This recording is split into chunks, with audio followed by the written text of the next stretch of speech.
नमस्कार, जिसके न्यूज में आप सभी का स्वागत है। मैं हूं कुलभूषण उपाध्याय। खबरों की ओर बढ़ते हैं। ब्यावर उपखंड में लगातार बढ़ रहे कोरोना पॉजिटिव मामलों के बीच शहरवासियों के लिए खुशखबरी है। शनिवार को ब्यावर स्थित कोविड केयर सेंटर के 5 कोरोना पॉजिटिव एकदम ठीक होकर घर पहुंचे। शनिवार को घर पहुंचने वालों में पूर्व में पॉजिटिव पाए गए दंपति, चाचा भतीजा और एक अन्य महिला शामिल है। घर पहुंचने वाले सभी पांचों को अब आगामी 14 दिनों तक होम आइसोलेशन में रहना होगा। अब सेंटर में कुल 12 रोगियों का उपचार जारी है। उधर पॉजिटिव से नेगेटिव होकर घर पहुंचे लोगों का परिवारजनों और क्षेत्रवासियों ने पुष्प वर्षा के साथ थालियां बजाकर जोरदार स्वागत किया। मालूम हो कि निकटवर्ती ग्राम पंचायत ब्यावर खास के रहमान खेड़ा में मुंबई से कुछ लोग पहुंचे थे। जानकारी के बाद चिकित्सा विभाग की टीम ने प्रवासियों के कोरोना जांच सैंपल लेकर भिजवाए।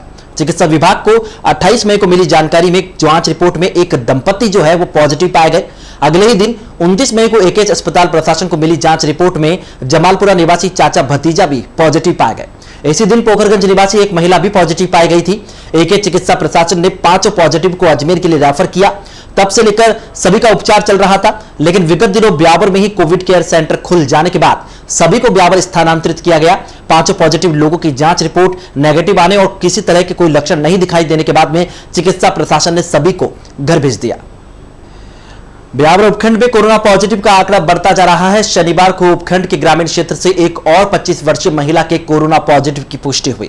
उक्त महिला सरमालिया निवासी है, जो पूर्व में पॉजिटिव आए 8 साल के बालक के रिश्ते में चाची लगती है। शनिवार को अस्पताल प्रशासन को मिली कोरोना जांच रिपोर्ट में सरमालिया निवासी 25 वर्षीय महिला के कोरोना पॉजिटिव पाए जाने के बाद अस्पताल प्रशासन ने संक्रमित महिला को ब्यावर स्थित कोविड केयर सेंटर भिजवा दिया। अब महिला का यहीं पर उपचार किया जा रहा है। मालूम हो कि उक्त महिला विगत दिनों अपने 12 पारिवारिक सदस्यों के साथ में अहमदाबाद से रेलगाड़ी द्वारा अपने गांव सरमालिया पहुंची थी। इस दौरान चिकित्सा विभाग की टीम ने परिवार के सदस्यों की रैंडम सैंपलिंग ली। सैंपलिंग की पूर्व में आई जांच में परिवार का एक 8 साल का बालक कोरोना संक्रमित आया था। इसके बाद चेत चिकित्सा प्रशासन ने परिवार के सभी सदस्यों के सैंपल लेकर जांच के लिए भिजवाए। इन्हीं सैंपल्स में शनिवार को मिली रिपोर्ट में उक्त 25 वर्षीय महिला पॉजिटिव पाई गई। महिला की जांच रिपोर्ट पॉजिटिव आने के बाद ब्यावर उपखंड में कोरोना पॉजिटिव का आंकड़ा शनिवार तक 36 हो गया।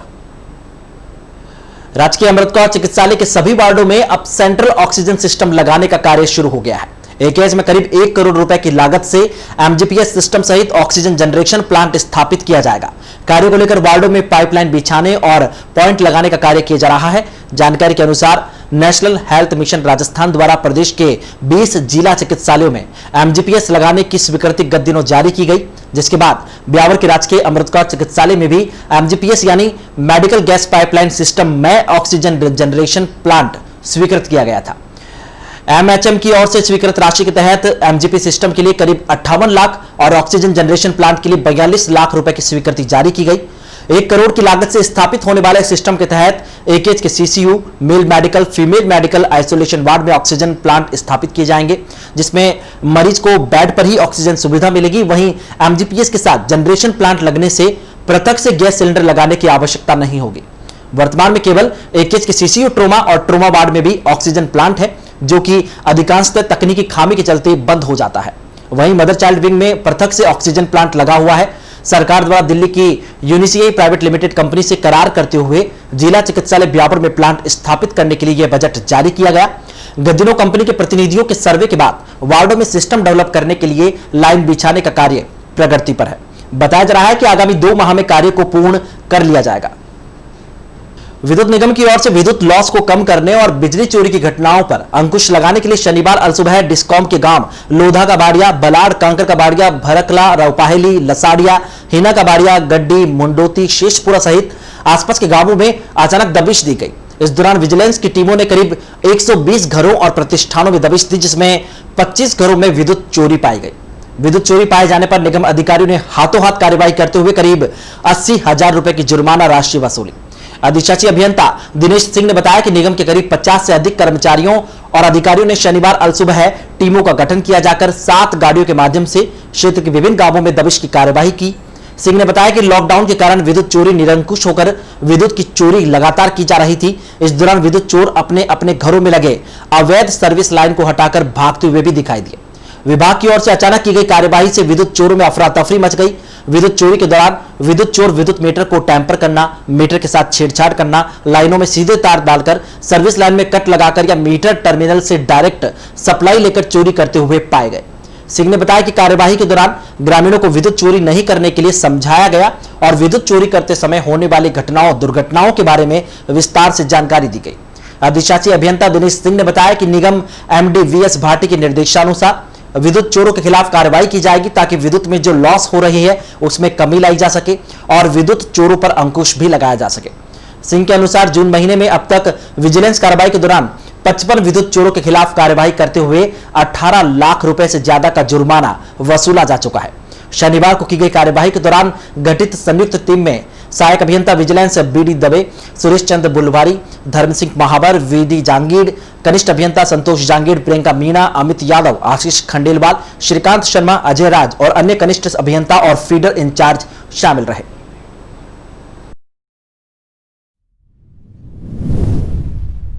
आज सुबह 5:30 बजे हमने 7 टीम का गठन किया, जिसमें 4 सहायक अभियंता, 10 कनिष्ठ अभियंता और 36 फीडर इंचार्ज थे। टोटल हमने 7 टीम का गठन किया और ब्यावर के पास ग्रामीण क्षेत्र में लोधा का बाड़िया, मुंडोती, शेषपुरा, रूपाहेली, लसाड़िया, हिंजा का बाड़िया, बलाड़, भरकला और गढ़ी गांव में हमने दबिश दी। 120 घरों में हमने दबिश दी, जिसमें 25 हमने डीसीआर भरी, 25 लोगों को चोरी करते हुए पकड़ा। विद्युत टीम को देख करके लोगों में थोड़ी सी अफरा तफरी मच गई, क्योंकि लॉकडाउन के दौरान ज़्यादा एक्टिविटी मूवमेंट नहीं था, तो लोग आराम से चोरियां कर रहे थे, जिसकी शिकायतें हमारे को प्राप्त हो रही थी और लॉस भी बढ़ रहा था। हमारे को निगम के एमडी श्री वीएस भाटी साहब से निर्देश प्राप्त हुए कि विद्युत चोरों के खिलाफ अभियान चला करके विद्युत चोरी पकड़ा जाए। इस आदेश के तहत हमने एक कार्रवाई की है।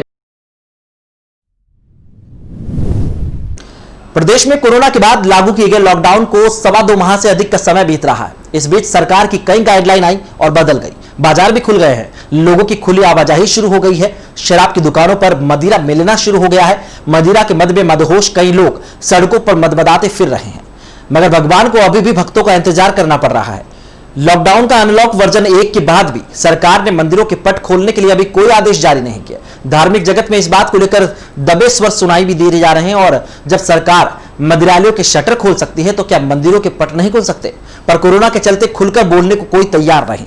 मगर यह सच्चाई है कि जब बाजार को खोल दिया गया, बाजार में भीड़ हमेशा की तरह दौड़ना शुरू हो गई, तो फिर भगवान के दरबार के पट खोलने में क्या परहेज है? सवाल यह भी है कि बाजार जितनी भीड़ तो मंदिरों में जाती ही नहीं, फिर उनके पट बंद रखने के पीछे क्या कारण? इसका जवाब तो फिलहाल सरकार ही दे सकती है। मगर गत 24 मार्च से लॉकडाउन के होने के बाद से आज तक मंदिरों के पट बंद पड़े हैं। केवल औपचारिक रूप से एकमात्र पुजारी नियमित रूप से शाम सुबह पूजा अर्चना कर रहे हैं। हिंदू संगठन जो है वो इस बात को लेकर रोष जता रहे हैं कि आर्थिक संकट से उबरने के लिए सरकार ने मंदिरालयों को तो लॉकडाउन में छूट दे दी, मगर भगवान के दरबार में अभी भी लॉकडाउन के नियमों की बेड़ियां लगा रखी है। जहां तक सोशल डिस्टेंसिंग का सवाल है तो मंदिर आने जाने वाले भक्त स्वयं इतना तो ख्याल रख सकते हैं।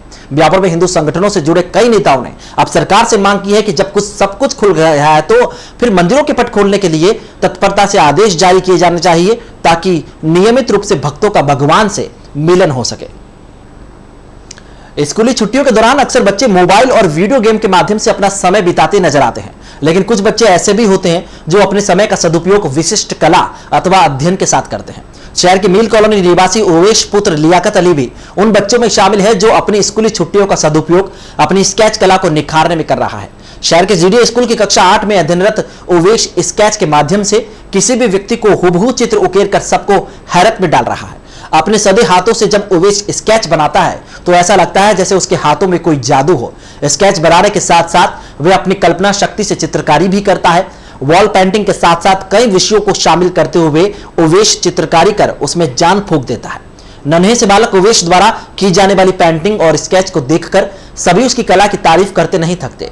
ओवेश ने अपने सदे हुए हाथों से doctor BDR Ambedkar, Spiderman, Rishi Kapoor, APJ Abdul Kalam Azad, छोटा भीम और महाराणा प्रताप जैसे कई महान चित्र बनाए हैं।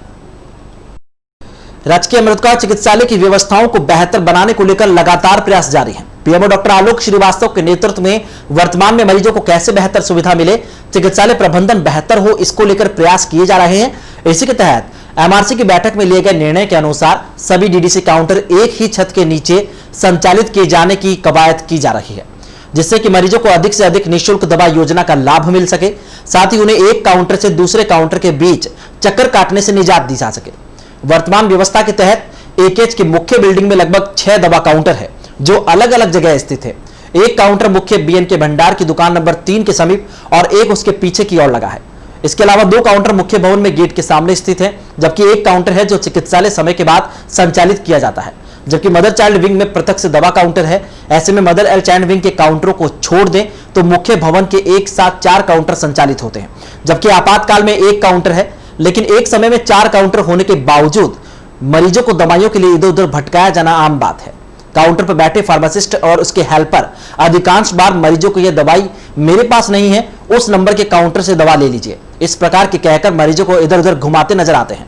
कई बार परेशान होकर मजबूरी में मरीज बाहर से दवा लेने पर मजबूर होता है और उसे आर्थिक नुकसान होता है। परेशानी होती है वो अलग। लगातार शिकायतों के बाद चिकित्सालय प्रबंधन ने गत दिसंबर माह में आयोजित एमआरएस की बैठक में उक्त दवा काउंटरों को एक ही छत के नीचे संचालित करने का निर्णय लिया था, जिसको लेकर अब कवायद शुरू कर दी गई। गत दिनों निदेशालय चिकित्सा और स्वास्थ्य सेवाएं राजस्थान जयपुर की ओर से डीडीसी काउंटर के रिनोवेशन के लिए प्रति बजट 50,000 की राशि भी स्वीकृत की गई है। ऐसे में चिकित्सालय की राह और आसान हो गई। चिकित्सालय प्रबंधन ने इसके लिए उचित जगह तलाश करना शुरू कर दिया है, जो मरीजों की पहुंच में भी हो और वर्तमान में काउंटर पर सोशल डिस्टेंसिंग की अनुपालना भी की जा सके। कार्यालय सहायक निदेशक कृषि विस्तार ब्यावर द्वारा खरीफ अभियान के तहत इस साल 1,27,000 हेक्टेयर जमीन पर बुनवाई का लक्ष्य निर्धारित किया गया, जिसमें विभिन्न प्रकार के जिनसे शामिल है। ब्यावर जवाजा सहित क्षेत्र के मसूदा, भिनाय सहित सरबार क्षेत्र की 11 पंचायतों में खरीफ अभियान के तहत ज्वार सहित दलहन फसलों की बुवाई पर जोर दिया जाएगा। सहायक निदेशक विनोद कुमार छाजेड़ के अनुसार खरीफ के तहत लगभग 76,000 हेक्टेयर में खाद्यान्न फसल की बुवाई का लक्ष्य रखा गया। 52,000 हेक्टेयर में ज्वार की बुवाई होगी। साथ ही इस बार दलहन जिनसों के भावों में तेजी के चलते विभिन्न दलहनों की बुवाई लक्ष्य पर भी जोर दिया जा रहा है। हर साल की भांति इस बार दलहन फसलें मूंग, उड़द की जिनसों की बुवाई का लक्ष्य बढ़ाया गया, जबकि अन्य फसलों का जो दायरा है वो लक्ष्य के तहत कम किया गया, जिससे काश्तकारों को आर्थिक मुनाफा मिल सके और कृषकों को ग्रीष्मकालीन जुताई करने, फसल चक्र अपनाने और प्रथम बारिश के 7-8 दिन में कीटनाशक का छिड़काव करने, बीज उपचारित करके बुवाई करने के लिए भी प्रेरित किया जा रहा है। हालांकि वर्तमान में कुछ समय के अंतराल में हुई बारिश के कारण जमीन शुष्क नहीं हुई है, जिससे किसानों को लाभ मिलने की उम्मीद है। वहीं पानी भी पर्याप्त। कृषि विस्तार क्षेत्र ब्यावर में खरीफ अभियान के तहत रखे गए लक्ष्य में सर्वाधिक बुवाई हर बार की तरह इस बार भी ज्वार की होनी चाहिए। इस बार 52,000 हेक्टेयर में ज्वार की फसल की बुवाई होगी। इसी प्रकार 10,000 हेक्टेयर में बाजरा, 14,000 में मक्का की बुवाई का लक्ष्य रखा गया। वहीं दलहन फसल मूंग की बुवाई का दायरा 30,000 हेक्टेयर और उड़द का 7,000 हेक्टेयर किया गया। इसी प्रकार चंबुला 300, मोठ 20, तिल 3,000, मूंगफली 300, ग्वार 3,000, कपास नान बीटी 1,000, कपास बीटी 5,000, हरा चारा 880 और सब्जी 500 हेक्टेयर में बुवाई का लक्ष्य निर्धारित किया गया। शहर के सेदरिया स्थित लिको इंटरनेशनल स्कूल के विद्यार्थियों की ओर से शुक्रवार को विश्व पर्यावरण दिवस मनाया गया। उधर लॉकडाउन के चलते विद्यालय बंद होने के कारण विद्यार्थियों ने घर पर ही अपने घर और आसपास के क्षेत्रों में पौधे लगाते हुए उनके संरक्षण का संकल्प लेते हुए पर्यावरण संरक्षण का संदेश दिया। लॉकडाउन के दौरान घर और आसपास के क्षेत्रों में पौधारोपण करते हुए विद्यालय स्टाफ और विद्यार्थियों ने बीमारियों को दूर रखने और स्वस्थ मानव जीवन के लिए पर्यावरण को स्वच्छ रखने का संदेश दिया।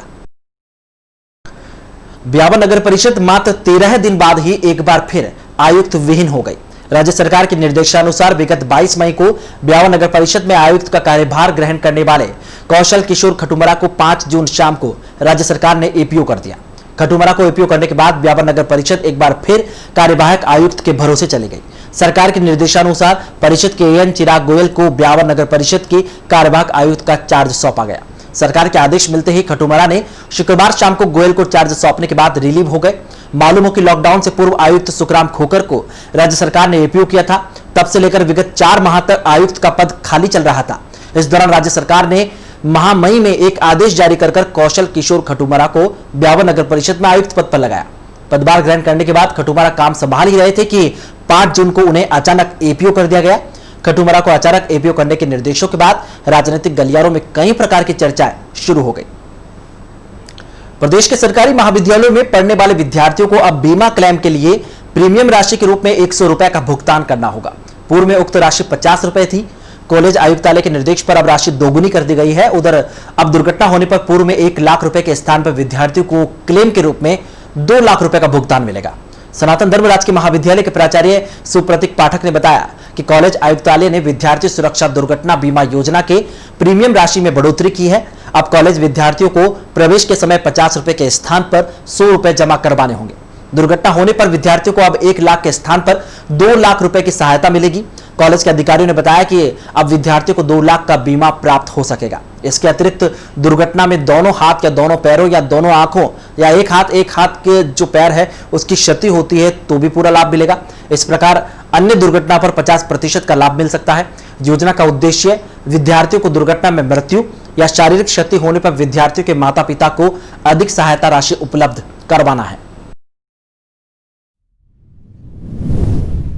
गत वर्ष तक विद्यार्थियों का जो बीमा होता था दुर्घटना बीमा, उसकी प्रीमियम राशि 50 रुपये थी, जिसे इस सत्र से बढ़ा करके 100 रुपये कर दिया गया है। इसके एवज में पूर्व में जो 1 लाख रुपये बीमा राशि मिलती थी उसे बढ़ा करके 2 लाख रुपये कर दिया गया है। दुर्घटना होने पर एक या दोनों हाथ या पाँव या दोनों आँखें नहीं रहने पर भी पूरा लाभदेय होगा। इसके अतिरिक्त जो क्षति होगी उस पर 50,000 रुपये का लाभदेय होगा। शहर के चांगचितार रोड पर शनिवार को सरस डेयरी के उत्पादों की बिक्री के लिए सरस डेयरी पार्लर का शुभारंभ किया गया। इस मौके पर अजमेर से ब्यावर पहुंचे अजमेर डेयरी चेयरपर्सन रामचंद्र चौधरी ने फीता काटकर पार्लर का उद्घाटन किया। उद्घाटन के मौके पर एडवोकेट रामेश्वर मेवाड़ा, अजय मेवाड़ा सहित अन्य ने चौधरी का माला और साफा पहनाकर स्वागत किया। इस दौरान उपस्थित पूर्व विधायक देवीशंकर भूजड़ा का भी माला व साफा पहनाकर अभिनंदन किया गया। पार्लर उद्घाटन के मौके पर अजमेर डेयरी के मार्केटिंग हेड निरंजन माथुर, सदस्य हनुमान दयाल, संजय शर्मा, अजित काठात, शिवराम सिंह और जयदीप रावत भी उपस्थित रहे। शहर के जाने माने वकील ताराचंद शिवनानी और परिजनों ने शनिवार को उनके पुत्र स्वर्गवासी शैलेंद्र शिवनानी उर्फ बालाजी की द्वितीय पुण्यतिथि मनाई। कोरोना संक्रमण के तहत घोषित लॉकडाउन के चलते किसी सार्वजनिक कार्यक्रम का आयोजन नहीं किया गया, लेकिन शिवनानी ने अजमेर रोड गांधीनगर स्थित आवास पर ही परिजनों ने श्रीमद् भागवत कथा का पठन किया। मालूम हो कि शिवनानी के पुत्र शैलेंद्र शिवनानी उर्फ बालाजी की 2 वर्ष पूर्व आकस्मिक मृत्यु हो गई थी। लॉकडाउन के दौरान शहर में एक बार फिर अज्ञात चोर गिरोह सक्रिय हो गया। रात के बजाय अब यह अज्ञात चोर जो है दिन दहाड़े चोरी की वारदातों को अंजाम देकर पुलिस के सामने चुनौती पेश कर रहे हैं। अज्ञात चोरों ने शुक्रवार दोपहर को विजयनगर रोड बाईपास पुलिया स्थित ब्रज मधुनगर निर्माणाधीन मकान का ताला तोड़कर भीतर प्रवेश किया और मकान से दरवाजों के कुंदों सहित मकान में फिटिंग किया हुआ और डिब्बों में बंद करीब 50,000 रुपए कीमत का हार्डवेयर का सामान चुरा लिया। घटना की जानकारी मिलने पर पीड़ित मकान मालिक ने सदर थाना पुलिस में लिखित में शिकायत दी। शिकायत के बाद मौके पर पहुंची पुलिस ने मौका मुआयना करते हुए अज्ञात चोरों के खिलाफ मामला दर्ज कर जांच शुरू की। जानकारी के अनुसार हाल राठी जी की बावड़ी निवासी और एकेएच नर्सिंग कर्मी लक्ष्मण काठात का व्रज मधुनगर में मकान बन रहा है। काठात ने बताया कि अब मकान में छोटा मोटा काम चल रहा है, इस लिहाज से मकान बंद पड़ा है। उसने बताया कि शुक्रवार दोपहर को मकान पर वे आए, लेकिन थोड़ी देर बाद अस्पताल से फोन आने के कारण वे अस्पताल चले गए। लक्ष्मण ने बताया कि जब वे अस्पताल से वापस लौटे तो पाया कि मकान का ताला टूटा है और भीतर से नल, पाइप, हार्डवेयर के जो अन्य सामान है वो गायब है। इस पर उसने सदर थाना पुलिस को लिखित शिकायत की। मामला दर्ज करने के बाद सदर थाना पुलिस ने अज्ञात चोरों के खिलाफ मामला दर्ज कर उसकी तलाश में जुट गई। वैश्विक महामारी कोरोना वायरस संक्रमण को लेकर देश में लॉकडाउन के 4 चरण समाप्त होकर 5वां चरण शुरू हो गया, लेकिन इस महामारी को लेकर आज भी आमजन गंभीर नहीं है। सरकार की ओर से जारी एडवाइजरी को अब भी कोई गंभीरता से नहीं ले रहा। लॉकडाउन 5 में पहले अनलॉक वर्जन के बाद स्थितियों को देखकर तो ऐसा लग रहा है कि जैसे देश में कोरोना वायरस का संक्रमण खत्म हो गया हो। ऐसा नजारा प्रतिदिन शहर के मेवाड़ी गेट बाहर स्थित फल और सब्जी मंडी में देखने को मिल रहा है। मंडी में प्रतिदिन हजारों की संख्या में सब्जी विक्रेता, व्यापारी और सब्जी खरीदने वाले लोग पहुंचते हैं, लेकिन सुबह के हालातों को देखकर लगता है कि सब्जी मंडी में कभी कोरोना आ ही नहीं सकता। सुबह सुबह सभी लोग इस तरह अपने काम में लग जाते हैं कि दूर दूर तक सोशल डिस्टेंसिंग दिखाई ही नहीं देती। और तो और कई लोगों के मुंह पर तो मास्क भी नजर नहीं आते। बिना मास्क लगाए लोग एक दूसरे से सटकर खड़े दिखाई देते हैं, जो भयावह स्थिति की ओर इंगित करता है। मालूम हो कि कोरोना संक्रमण का खतरा अभी टला नहीं है। आमजन को अभी भी सतर्क रहने की जरूरत है। साथ ही मंडी प्रशासन को भी बनता है कि सरकारी एडवाइजरी की पालना की व्यवस्था मंडी परिसर में करवाई जाए ताकि संक्रमण से बचा जा सके। शहर में एक निजी मोबाइल कंपनी की ओर से विद्युत खंभों के माध्यम से केबल डाली जा रही है। केबल डालने की जानकारी मिलने पर कांग्रेस पार्षद घनश्याम फुलवारी ने मौके पर पहुंचकर केबल डालने वाले कर्मचारियों से केबल डालने की नगर परिषद और विद्युत विभाग की स्वीकृति मांगी, तो वे किसी प्रकार की कोई जानकारी नहीं दे पाए।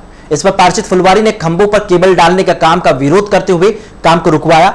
कांग्रेस पार्षद घनश्याम फुलवारी ने बताया कि निजी मोबाइल कंपनी के कर्मचारी शनिवार को बिना नगर परिषद की स्वीकृति लिए बिजली के खंभों के माध्यम से केबल डालने का काम कर रहे थे। कंपनी के कर्मचारियों के पास किसी प्रकार की कोई स्वीकृति नहीं थी, जिसके कारण नगर परिषद को राजस्व का नुकसान हो रहा था। फुलवारी ने बताया कि पहले से ही शहरी क्षेत्र में विद्युत खंभों पर तारों का जाल है और भारी भरकम केबल डालकर खंभों पर अतिरिक्त बोझ डाला जा रहा है, जो भविष्य में गंभीर हो सकता है। पार्षद ने बताया कि निजी कंपनी वाले कुछ ही खंभों की स्वीकृति लेते हैं और पूरे शहर में अवैध रूप से अपने तारों का जंजाल फैला देते हैं। पार्षद फुलवारी ने नगर परिषद प्रशासन को इस संबंध में शिकायत देकर उक्त कंपनी के खिलाफ कार्रवाई की मांग की है। ब्यावर शहर में जियो कंपनी के द्वारा जो ये केबल बिछाई जा रही है वो अनैतिक रूप से बिछाई जा रही है, जिसकी ब्यावर में किसी प्रकार की परमिशन नहीं होने देना। क्योंकि ब्यावर के खंभों पर ये केबल लगाई जा रही है जो केबल भारी है और ब्यावर की कई खंभों की स्थिति जर्जर अवस्था में है, तो कभी भी टूट सकते हैं, गिर सकते हैं, क्योंकि आने वाले समय में बरसात का टाइम है और उस पर अगर इस प्रकार से वजन डाला जाएगा तो आने वाले समय में कोई ना कोई दुर्घटना इससे हो सकती है।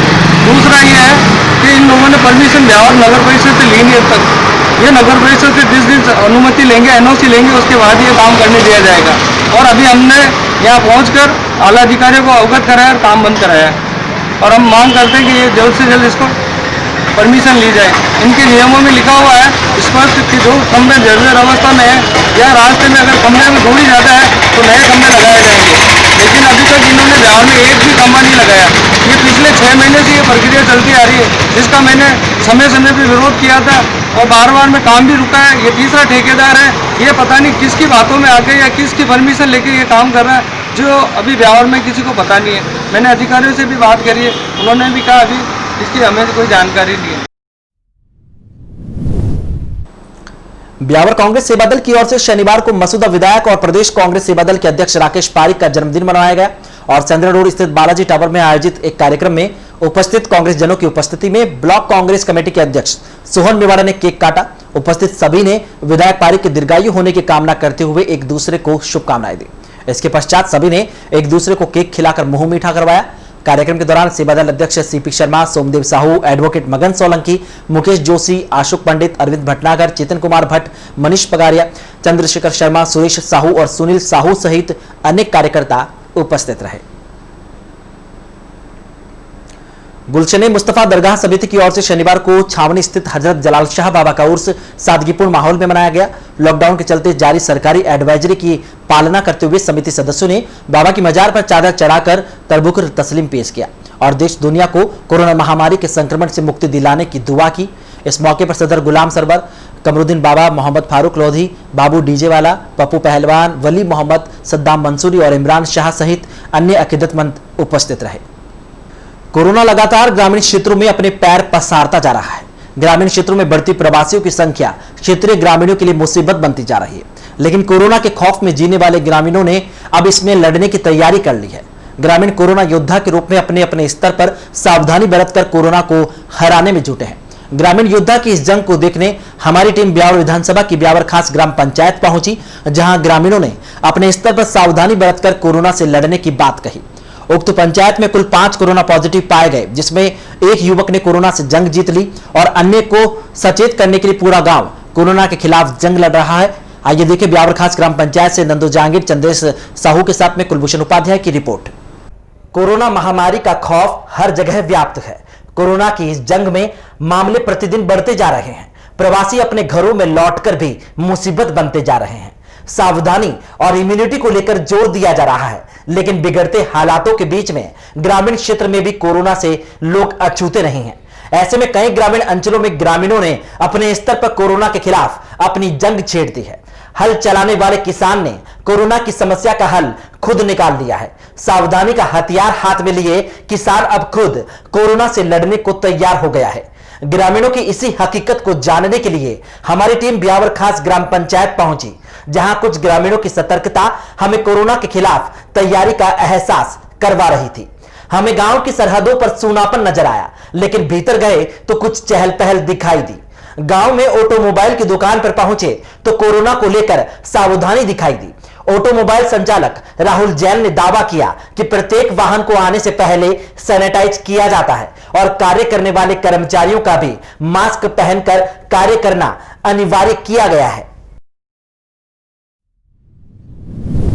कोरोना वायरस की सुरक्षा के लिए जो सरकारी गाइडलाइन है उसके हिसाब से हम जो ग्राहक आते हैं उनको भी सैनिटाइजर करते हैं और उचित दूरी के साथ उसके साथ जो भी काम होता है उसका काम करते हैं। हमारे यहाँ काम करने वाले कारीगर उसको भी उचित दूरी के साथ काम करवाते हैं और उनकी पूरी सतर्कता, उनके मुंह पे मास्क और जो भी ग्राहक आता है उसके सैनिटाइजर करके फिर उससे कुछ काम होता है काम करते हैं। हमने किराना और मिठाई की दुकानों का भी सर्वे किया, जिसमें हमें व्यापारी के चेहरे पर मास्क नजर आया। किराना संचालकों ने अपनी दुकान के बाहर दर्ज सूची चस्पा कर रखी थी। दुकानदारों का कहना था कि बिना मास्क लगाए उपभोक्ताओं को खाद्य सामग्री विक्रय नहीं की जाती। उन्होंने कहा कि उपभोक्ताओं से रुपए लेकर भी हाथ बार बार सैनिटाइज किए जाते हैं। जब से ये कोरोना काल चल रहा है तब से हम हमारी दुकान पर आने वाले सभी ग्राहकों को मास्क लगाकर आने के लिए बोल रहे हैं और जो मास्क लगा कर आता है उसी को सामान देते हैं। उसके पहले पैसे लेने से पूर्व हम उनके हाथों को सैनिटाइज करके पैसे लेके उसके बाद ही सामान देते हैं। ये हमने सुविधा कर रखी है और दुकान के बाहर रस्सी बांध रखी है। उस रस्सी से हम ग्राहक को अंदर आने के लिए मना करते हैं। सोशल डिस्टेंसिंग की पालना करते हैं। हमारी टीम गांव के ई मित्र सेंटर पर भी पहुंची, जहां हमने देखा कि ई मित्र संचालक द्वारा फिंगरप्रिंट स्कैनर तक को सावधानी से प्रयोग में लिया जा रहा था। संचालक द्वारा सिंगल विंडो के जरिए उपभोक्ताओं को हैंडल किया गया। यहां तक कि मास्क के बिना रुपए देने से इनकार करते हुए संचालक ने मास्क अनिवार्य होने की बात भी कही। हमारे ई मित्र में जो भी ग्राहक आता है उनको एक सिंगल विंडो खिड़की लगा रखी है। उस खिड़की से बाहर से सोशल डिस्टेंसिंग बनाकर फिर उनके फिंगर मशीन की व्यवस्था भी बाहर ही खिड़की पे लगा रखी है। फिंगर मशीन को बार बार सैनिटाइज करके कस्टमर का हाथों को भी बार बार सैनिटाइज करवाकर फिर फिंगर मशीन पर हाथ लगवाया जाता है, जिसके द्वारा कोरोना फैलने का डर नहीं रहता है। और जो भी कस्टमर आता है उसे ये मास्क पहन कर आए तभी उसको पैसे दिए जाते हैं, पैसे निकालते। हम गांव के ही समीप 1 किलोमीटर दूर रहमान खेड़ा पॉजिटिव निकले मरीजों के घर भी पहुंचे, जहां पॉजिटिव मरीजों के बाद घर में क्वारंटाइन चल रहे लोगों से बातचीत की। क्वारंटाइन चल रहे घर के सदस्य ने बताया कि वो पूर्ण रूप से नियमों की पालना कर रहे हैं और उनका परिवार अवधि पूर्ण होने तक घर से बाहर नहीं निकलेगा। हमारी बहन अहमदाबाद से आई थी, उसको मतलब पॉजिटिव होगी वो, तो उसको अजमेर लेके गए और हमको 14 दिन के लिए कोरोना टाइम के अंदर रखा गया और हमें परसों के दिन छुट्टी दे दी गई है और हम एकदम तैयार है बिल्कुल। गांव में जहां सावधानी नजर आई तो कुछ स्थानों पर हमें लापरवाही भी दिखाई दी। समूह में बैठे कुछ युवा और बचपन को जीते कुछ बच्चे कोरोना से बेखौफ नजर आए। हमें कुछ चेहरों पर ना तो मास्क नजर आया और ना ही कुछ लोगों के बीच सामाजिक दूरी दिखाई दी। इस बीच कच्ची मटकियों को पकाने वाले परिवार में कोरोना को लेकर डर भी देखा गया। उनका मानना था कि कोरोना ने आर्थिक कमर को तोड़ दिया है, जिसका प्रभाव उनके परिवार पर भी पड़ा है। हम गांव के खेतों में भी पहुंचे, जहां ग्रामीण अपनी फसलों को लेकर चिंतित नजर आए। टिड्डी दल से प्रभावित परिवार ने कोरोना को दोष दिया। हालांकि कोरोना से लड़ने के लिए उन्होंने मास्क लगाकर अपनी सावधानी बरती, तो कुछ किसानों ने खेत में काम करते वक्त मास्क से दूरी बनाई रखी। अभी ये कोरोना का हमारे आसपास में बहुत ही चल रहा है, जिससे हमको भी कोरोना की बहुत चिंता है। और टिड्डी दल एक बार तो हमारे आप आके चली गई है और वापिस आने की संभावना बता रहे हैं। हम तो किसान हैं, खेतों पे मुंह पे मास्क लगा के फिर काम करते हैं। दोनों तरफ से परेशान हैं। उधर एक तस्वीर हमें ऐसी नजर आई जो सभी का हौसला बढ़ाने वाली थी। गांव की ही एक महिला अंजू देवी जो कि ग्रामीणों के लिए निःशुल्क मास्क तैयार कर रही थी। अंजू देवी ने बताया कि परिवार के साथ मिलकर वो करीब 500 मास्क अब तक ग्रामीणों को निःशुल्क वितरित कर चुकी है। इसके अलावा गांव के ही कुछ युवाओं ने मिलकर अभी भी जरूरतमंदों का सहारा बनकर अपनी जिम्मेदारी संभाल रखी है। कुछ अच्छा करते हैं नाम से युवाओं की टीम अभी भी जरूरतमंदों को आवश्यक होने पर भोजन उपलब्ध करवा रही है। ब्यावर खास ग्राम पंचायत में 6 गांवों के ग्रामीण योद्धा अभी भी कोरोना से जंग लड़ रहे हैं। इस पंचायत के रूपनगर में 1 और रहमान खेड़ा में 4 पॉजिटिव मामले सामने आए थे, जिसमें से 3 लोगों को इलाज के बाद डिस्चार्ज किया गया। सभी पॉजिटिव मामलों का संपर्क बाहरी क्षेत्रों से ब्यावर आने से जुड़ा था। नंदू जांगीर के साथ कुलभूषण उपाध्याय की रिपोर्ट, जे स्काई न्यूज। तो ये था साप्ताहिक टॉप 10 न्यूज बुलेटिन और इसी के साथ आज की बुलेटिन में फिलहाल इतना ही। पूरी टीम के साथ दीजिए इजाजत, फिर मिलेंगे। नमस्कार।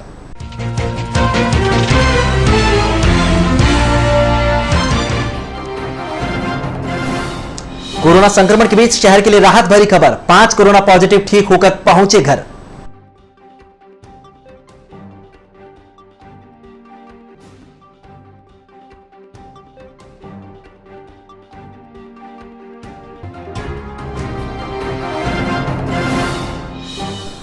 सरमालिया में एक और कोरोना पॉजिटिव केस की हुई पुष्टि। पूर्व में संक्रमित 8 साल के बालक की चाची निकली संक्रमित।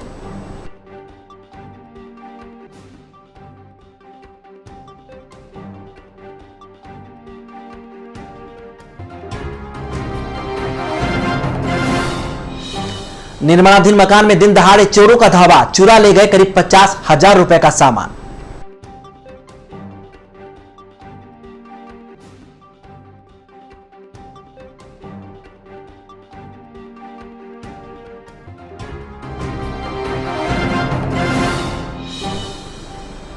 और एक केस में सेंट्रल ऑक्सीजन सिस्टम लगाने का कार्य शुरू, आगामी 2 माह में पूर्ण हो जाएगा काम।